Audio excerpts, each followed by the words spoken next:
All right, but let's kind of move this segment along and let's talk a little bit about your boy from Providence, Rhode Island, Demetrius Andrade, who uh, had a typical Demetrius Andrade fight. I think that you can just take his fights and just kind of throw them up in the air, and which one that you pick, you're gonna get the same movie that plays over and over. He comes out, firing shots in the first couple of rounds. When he realizes he's not going to get this person out, it turns into a rather uneventful display. And I mean, I said that I want to know. I'm gonna throw this to my man, our PBC rep, the casual Rand. What do you think that the PBC is gonna do with so they wanted him, they got him, Demetrius Andrade. So what are they gonna do with him? Shit gonna come to a head. I mean, first off, he's just so. It's hard to watch him fight, man. It's hard. If you're a boxing fan, if you like combinations and hands flying and moving, it's hard to watch Andrade fight. But to answer your question, man, if speaking for myself, and if I was in a leadership position at PBC, shit has hit the fan. Like this year, I'm not protecting anybody. Especially at that 168 weight class where you got 4 good fighters that can potentially keep that weight class going for PBC for at least 2 years. So I'm not protecting Charlo anymore. So I'm like, hey, one of y'all gonna be, you know what I'm saying? One of y'all 2 fight this year, and the winner carry on to 2024. And then in 2024, we can have y'all fight the winner of Benavidez Plant. And then, like, you know what I'm saying? That carries you a champion until almost 2025. So it makes no business sense to protect both Andrade and Charlo. I will make them jokers go at it so I can just be like, I'm done with one of y'all. One of y'all got to go.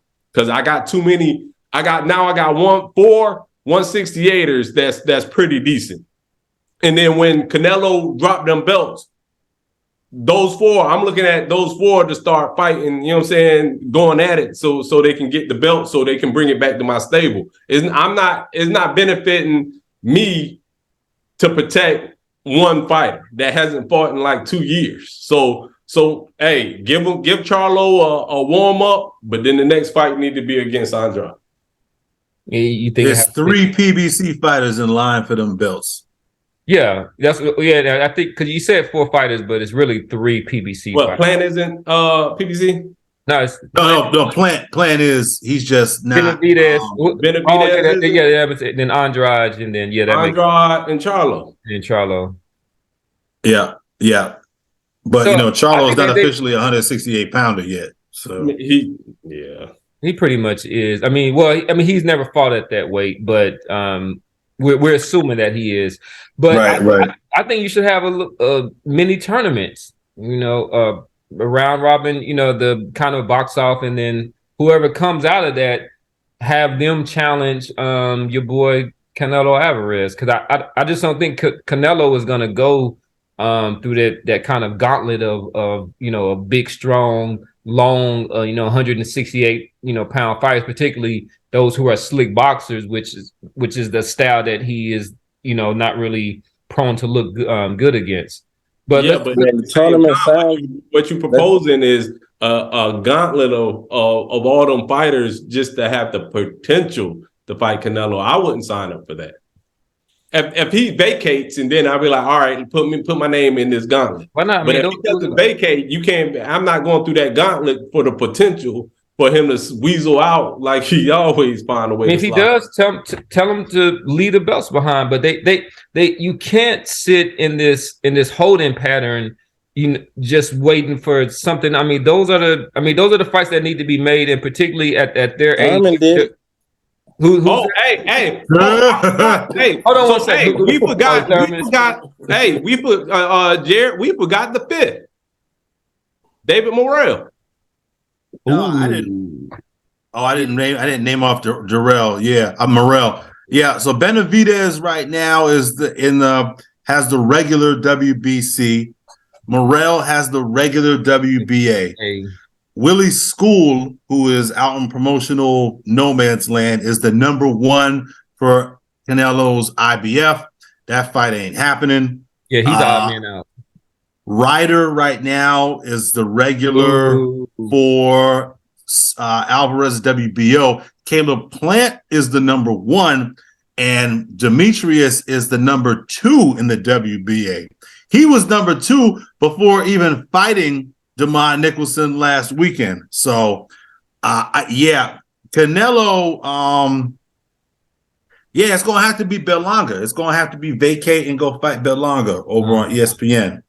Unless he signs a deal, right? Or unless he refuses to negotiate with PBC or turns down any potential offers, and then it goes to purse bid. And I don't think PBC is going to be able to outbid DAZN in Matchroom for a Canelo fight. I don't think their dough is long enough right now. So you're our favorite fight fan. Do you see Demetrius Andrade fighting Jamal Charlo? Because he actually called out Charlo like after the fight, if I'm not mistaken. So do you see him getting that fight this year, 2020? I don't want to hear about 2024. Still January this year. That fight happening? No, I don't think Charlo gonna take that fight. For some reason, these fighters scared of Boo Boo, man. And I don't know, like, for some reason, they won't jump in the fire with him. I don't think Charlo gonna take that fight. Sometimes to me, Charlo be seeming like a big mouth that just want to talk at the right moments, just to hype stuff up. So I don't believe he gonna take that fight, especially not this year. Yeah, I mean, Charlo's 32.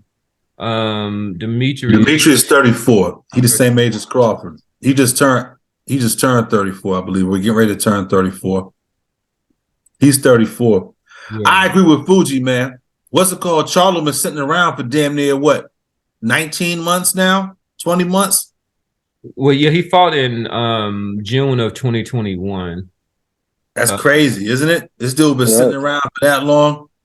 So yeah, I mean, that's your boy giving them fat checks, so that they can. Well, again, I mean, how long can you possibly go without a check? I mean, unless has a job on the side that I'm unaware of. He got mortgage to pay. He got a big ass house. He got to pay a mortgage on, and he's got several kids, from what I understand. That can't be cheap.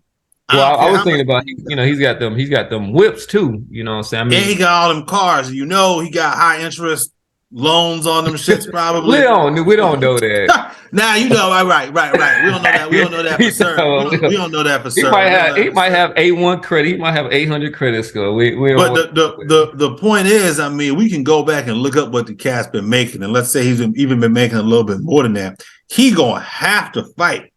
And I mean, if you were him, wouldn't you rather move up and fight Demetrius on a potential mega fight card like that? If you anchor, and we're getting ahead of ourselves here, but if you were to anchor, let's say Ryan Tank with Charlo Andrade, wouldn't you rather do that than fight Carlos Adames and probably lose? Because Adames can beat him. Yeah, I see especially off of 18, 19 months sitting around. Now, I mean, to me, it does. It makes sense. But because if you move up, you can get a little voluntary in, even though apparently the WBC is allowing him to get a voluntary in at 160 pounds. Apparently, last time I looked, the WBC agreed to let him get a voluntary in, which is crazy to me. He's just sitting around for all this time. But he just do what they do with Keith Thurman. Is make him the champion at recess. But one thing that I will say is that neither one of them at this time hold belts. Right. PBC. So this would be, and unless it's for some kind of vacancy regular belt.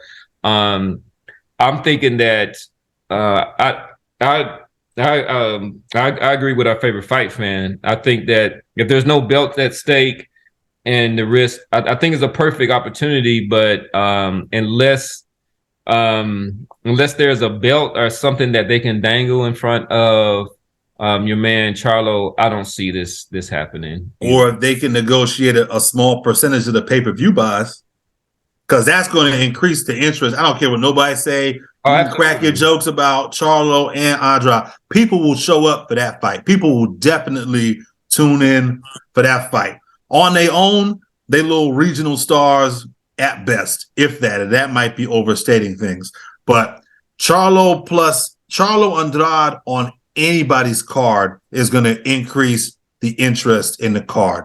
I don't know the metrics. I couldn't give you numbers. That's going to increase the metrics on that card. Man, I think PBC should think about the Charlo brother pay-per-view like they did the one time. So they that shit did 35,000 buys or some shit. Man, dude. this Never doing that. I shit. mean, he's unified fighting. Who's he fighting? Jamel.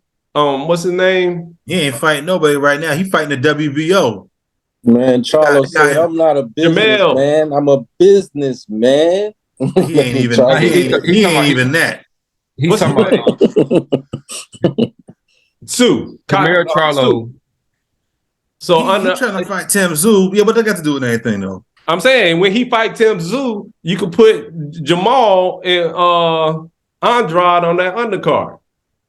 But that's not a pay-per-view fight though. I think so.